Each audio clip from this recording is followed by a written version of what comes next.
Hello everyone, आज की इस वीडियो में हम लोग बात करने वाले हैं क्लास 10 जो 2024 का जो हमारे पास पेपर आया है उसमें डिस्कस करने वाले हैं इस वीडियो में। तो वीडियो को कंप्लीट देखिएगा और जिससे कि आपको अच्छे समझ में आ जाए पेपर कैसा है, मॉडरेट है या कठिन है या टफ है या इजी है। तो चलिए वीडियो को शुरू करते हैं। तो बच्चों, ये हमारे पास है क्लास 10 2024 का जो मॉडल पेपर, जो हमारे पास ओरिजिनल पेपर है और इस पेपर में पूरा हम लोग डिस्कस करेंगे। ये क्या है, ये पेपर का कोड है 822HX, ठीक है, और ये पेपर का कोड है 928। तो हमारे पास सबसे पहले कुछ, आप जब परीक्षा में जाते हैं तो उसको थोड़ी सी इंस्ट्रक्शन को जरूर पढ़ना होता है। तो देखते हैं इस पूरे पेपर में कितने 15 मिनट का पढ़ने के लिए आपको निर्धारित मिलते हैं।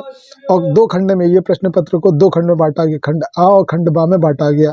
खंड ए आ में जो है हमारे पास 1 से 20 तक बहुविकल्पी प्रश्न है, मतलब कि 1 से 20 तक के बहुविकल्पी प्रश्न है। और यहाँ पर हमारे पास जो भी है खंड बा में 50 अंक के वर्णनात्मक प्रश्न, मतलब लिखने वाले। खंड बा में कुल 5 प्रश्न है। तो ये सब आपको पढ़ना बहुत ज़रूरी है, जिससे कि आपको एक अच्छा सा एक ओवरव्यू मिल जाता है कि हमारे पास पेपर के अंदर किस तरह से करना और क्या करना है, कितना करना है। तो चलिए स्टार्ट करते हैं। पहले हमारे पास खंड आ में क्या मैथ का पेपर है। यदि 26 से 156 का लासा, हमारे पास लासा एलसीएम 156 है तो मासा का मान ज्ञात करना है। ये फॉर्मूले से होगा। तो ये फॉर्मूले से ये एलसीएम एचसीएफ का सवाल है। तो देखते हैं क्वेश्चन नंबर सेकंड हमारे पास क्या है। तो प्रश्न हमारे पास सेकंड बच्चों क्या है, प्रश्न नंबर सेकंड हमारे पास ये आ गया कुछ इस तरह से। निम्नलिखित में से कौन सा सहभाज्य का एक युग्मक है। ये हमारे पास है क्वेश्चन नंबर 3। बिंदु हमारे पास दो बिंदु थे, इनकी बीच की दूरी का फॉर्मूला में लगाना। फॉर्मूला हमारे पास ये क्या बच्चों, ये x1 है, ये x2 है, ये x2 है, ये y2 है। तो फॉर्मूला यहाँ पर क्या लगता है, √x2 - x1 का whole square plus y2 - y1 का होल स्क्वायर। यहाँ x1 y1 x2 y2 की वैल्यू आप रख देंगे, आंसर आपका यहाँ पर आ जाएगा। ठीक है, क्योंकि मैं यहाँ पर सोल्यूशन करके नहीं दिखला रहा हूँ। अगर सोल्यूशन करके दिखलाऊंगा, अगर उसको हल करके पूरा पेपर दिखलाऊंगा तो बच्चों ये वीडियो बहुत लंबा बन जाएगा, इसलिए मैं आपको ओवरव्यू दे रहा हूँ। वह छोटी से छोटी संख्या जिसको 35, 56, 51 से विभाजित करने में प्रत्येक दशा में 7 का शेषफल लो। तो क्वेश्चन नंबर 5 देखते हैं। 8 के प्रथम 15 के गुणजों का योगफल करना है। आपको यहाँ से मल्टीप्लाई करके प्लस करना है 8 को, तो यहाँ पर आंसर आ जाएगा। क्वेश्चन नंबर 6 देखते हैं। एक द्विघात समीकरण हमारे पास दी गई है, इसका एक मूल p है, एक मूल -2, p का मान निकालना। अब p का मान बच्चों निकालना, तो p हमें देखना क्या है, a की वैल्यू 1 है, b की वैल्यू 2 है और c की वैल्यू -p है। तो c किस में आ रहा है, c आ रहा है, तो इसमें मूलों का गुणनफल लगेगा, आंसर आपके पास आ जाएगा। नेक्स्ट हमारे पास क्या है, क्वेश्चन नंबर 7। एक्स अक्ष पर स्थित एक बिंदु है, ये समदूरस्थ बिंदु के निर्देशांक निकालना है। दूरी का फॉर्मूला लगा देंगे, आ जाएगा। क्वेश्चन नंबर 8 है मूलों की प्रकृति निकालना। मूलों की प्रकृति निकालने के लिए ABC हमारे पास दिया, बताना वास्तविक है, समान है, असमान है, काल्पनिक है। इसके लिए कंडीशन होती है वो आपको याद करनी पड़ेगी और इसके लिए हमें विविध कर निकालना पड़ेगा, b² - 4AC। अगर हमारे पास प्लस आ जाएगा तो वास्तविक असमान है, माइनस आ जाएगा तो काल्पनिक है। अगर हमारे पास अंडर रूट का कोई मान बनेगा तो कैसा होगा, वास्तविक तथा असमान बनेगा। Question number 9। दो त्रिभुज एक दूसरे के समरूप हैं, तो यदि उनके संगत कोण बराबर, इनके संगत भुजाएं समान बनती है, ए और बी है या इनमें से कोई नहीं, तो आंसर सी हमारे पास सही होगा। नेक्स्ट क्वेश्चन हम लोग देखते हैं। क्वेश्चन नंबर 9 हो चुका, क्वेश्चन नंबर 10 देखते हैं। ये हमारे पास बच्चों क्वेश्चन नंबर 10 है, प्रश्न नंबर 1 का, क्योंकि इसमें यहाँ पर 15 प्रश्न आपको बहुविकल्पी करना है। तो इस तरह से हमारे पास ये प्रश्न है, OAB की माप पूछनी है, OAB इसकी माप हमसे पूछनी है। ठीक है, जब इसकी माप पूछनी है, ये 125 है तो 125 में ये वाला कोण हमें निकल आएगा, ये वाला कोण निकलने यहाँ x मान लेंगे और तीनों को प्लस करके 180 के बराबर रख के कोण का मान हमारे पास मिल जाएगा। यदि cos sin A बराबर cos थीटा ये दिया गया और थीटा की वैल्यू क्या कर 0 डिग्री से 90 के बीच है, तो कौन सा मान होता है, 0 से डिग्री से 90 डिग्री का मान है, तो हमें बताना कौन सा होता है। प्रश्न number 12। sin 15 degree cos 75 degree, 90 - theta लगा देंगे, आंसर आ जाएगा इसका, ज़्यादातर 1 आ जाएगा आंसर। नेक्स्ट हमारे पास है sin थीटा - cos थीटा बराबर 0, तो इसकी पावर 4 की वैल्यू लिखनी है। बोथ साइड क्या कर देंगे, दोनों पक्षों का स्क्वायर कर देंगे, वर्ग कर देंगे, आसानी से हमारे पास आ जाएगा। क्वेश्चन नंबर 14 देखते हैं। sec A + tan A 1 - sec A। sec A की वैल्यू को हम लोग ओपन कर देंगे, 1/cos A sin cos A। ठीक है, इसको हम लोग इस तरह से करेंगे, 1/cos A और यहाँ कर देंगे बच्चों sin cos A। ठीक है, तो इस तरह से कर देंगे, इसका एलसीएम ले लेंगे, 1 ऊपर क्या आ जाएगा, 1 + cos A, नीचे 1 - cos A, दोनों का मल्टीप्लाई करेंगे, ऊपर हो जाएगा 1 - sin स्क्वायर A, जो चेंज हो जाएगा cos स्क्वायर में, और हमारे पास आंसर आ जाएगा। और क्वेश्चन नंबर 15 देखते हैं। चित्र बनाए, बिंदुओं A और B, APB के बीच में अवनमन अवनमन कोण क्या होंगे। क्वेश्चन हमारे पास 15 क्वेश्चन हो चुके हैं। आगे देखते हैं क्वेश्चन किस तरह से हमारे पास है। क्वेश्चन नंबर जो खंड आ में वो 20 प्रश्न हमारे पास है। क्वेश्चन नंबर 16 हमारे पास ये दिया गया, त्रिभुज है, जो त्रिभुज का सी कोण है वो 90 डिग्री का, tan है हमारे पास ये, sin है cos b, cos है sin है b की वैल्यू निकालनी है। आप दोनों का, तीनों का, चारों के सबके मान यहाँ पर रख के कैलकुलेशन करके निकाल सकते हैं। एक घड़ी की सुई जो है आज 8 सेंटीमीटर लंबी घड़ी की सुई द्वारा बनाएगा त्रिज्यखंड की नाप हमें निकालनी है। तो त्रिज्यखंड की नाप कितनी हो जाएगी? Question number c. Question number 18 देखते हैं।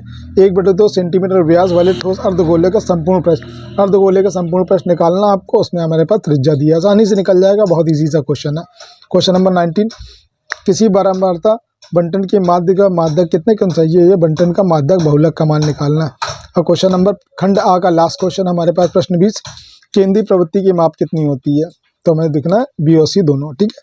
अब खंड बा में देखते हैं हमारे पास क्या, खंड बा में क्या, यदि दिया गया मासा लासा हमारे पास ये है, तो लासा में दिया गया मासा का मान निकालना। और पहला प्रश्न 21 का नंबर बी, 2 cos स्क्वायर 45 - 1 बराबर cos थीटा, तो थीटा का मान निकालना।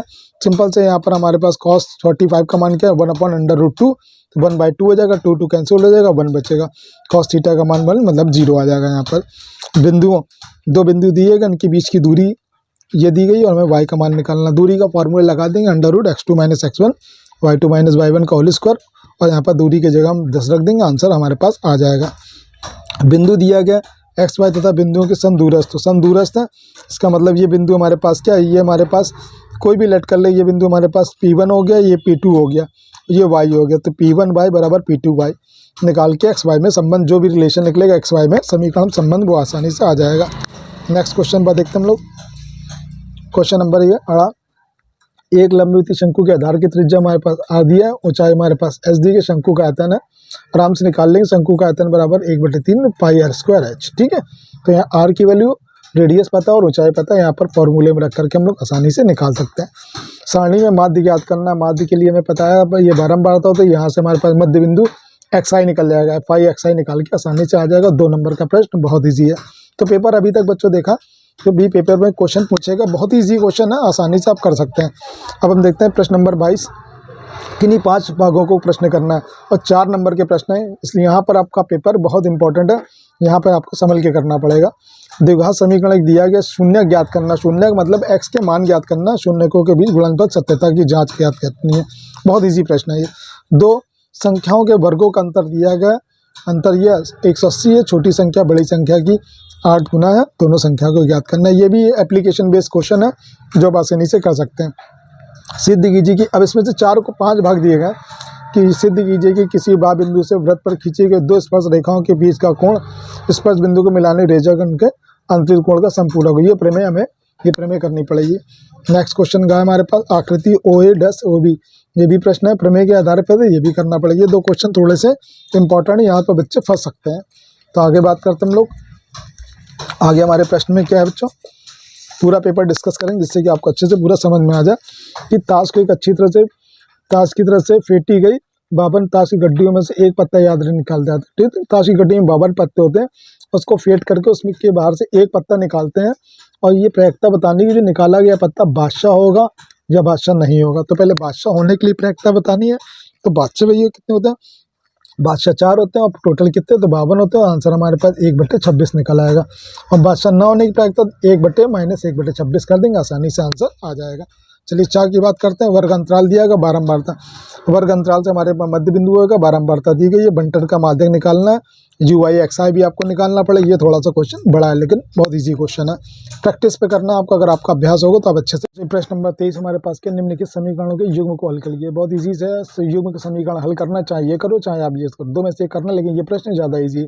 अब 3 मेथड होते हैं, विलोपन विधि, प्रतिस्थापन विधि और वज्रगुणन विधि, किसी से भी आप आसानी से लगा सकते हैं, क्योंकि सवाल में ऐसा आपको कुछ कहा नहीं गया। तो समीकरण को हल करना, XY का मान निकालना है। तो यहाँ पर क्वेश्चन नंबर प्रश्न 24 में हमारे पास 2 में से एक की है, जो हमारे पास क्या, त्रिकोणमिति के अनुप्रयोग से क्वेश्चन लिए गए, हाइट एंड डिस्टेंस, ऊंचाई और दूरी से। एक मंदिर की ऊंचाई हमारे पास ये दी है, मंदिर के शीर्ष, मंदिर के जो शीर्ष है कि दूसरी और एक भवन बना, यहाँ पर भवन है, इसकी शीर्ष का कोण 99 कोण, मतलब कुछ ऐसे बनाइए, कोण हमारे पास ऐसे बनाइए जी, कुछ ऐसे बना, और 30 है और 99 कोण 45 स्थित दी गई ऊंचाई की। इजी क्वेश्चन है, बहुत आसानी है, आप ये 2 में से कोई भी क्वेश्चन लगा सकते हैं। नेक्स्ट क्वेश्चन हमारे पास मेंसुरेशन कहा जाता है, एक ठोस एक शंकु के आकार का जो एक समान आधार के त्रिज्या का अर्धगोले पर अध्यारोपित है। यदि अर्धगोले का वक्रपृष्ठ शंकु के वक्रपृष्ठ का समान है तो शंकु की त्रिज्या ऊंचाई ज्ञात करना। बहुत इजी क्वेश्चन है, आसानी से, थोड़ा बड़ा है लेंदी, लेकिन क्वेश्चन इजी है, प्रैक्टिस के ऊपर है। क्वेश्चन नंबर नेक्स्ट हमारे पास आ जाता है, ये पूरा इंग्लिश वर्जन आ गया बच्चों। यहाँ पर हमारा पेपर जो है फिनिश हो जाता है और यहाँ पर हमारे पास हिंदी मीडियम इंग्लिश मीडियम दोनों में क्वेश्चन दिए गए। तो ये पूरा पेपर कैसा लगा? आई होप कि ये पूरा पेपर बहुत ईजी है, कोई दिक्कत नहीं है पेपर में। अब आसानी से अगर प्रैक्टिस करेंगे तो आज से पूरे में से पूरे क्वेश्चन आप 70 में से 70 क्वेश्चन आंसर नंबर ला सकते हैं। तो आई होप बच्चों वीडियो कैसा लगा, तो प्लीज़ अगर वीडियो पसंद आया तो चैनल को लाइक शेयर सब्सक्राइब जरूर कीजिएगा। So thank you for watching this video.